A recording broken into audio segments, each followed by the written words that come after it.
mulle saapui tällainen morsian, jolle mä lupasin, että iho on sitten siinä tärkeänä päivänä siinä kunnossa, että mitä lähdettiin tavoittelemaan. Alkuun mä tosiaan tein hoitoja ihan säännöllisesti ja kaikki muutkin valittiin ja kartoitettiin tilanne.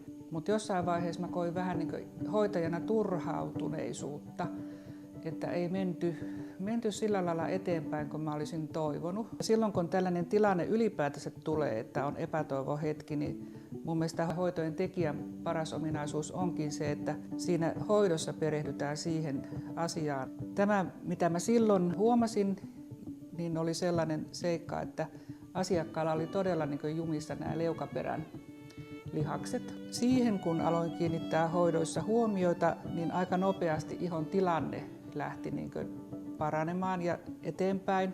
Siitä tehtiinkin aika monenlaisia vaikuttajayhteistyötä siihen aikaan, jonka seurauksena uskaltaisin väittää, että ainakin yhtenä osatekijänä olen ollut tätä asiaa viemässä ihonhoidollisesti eteenpäin.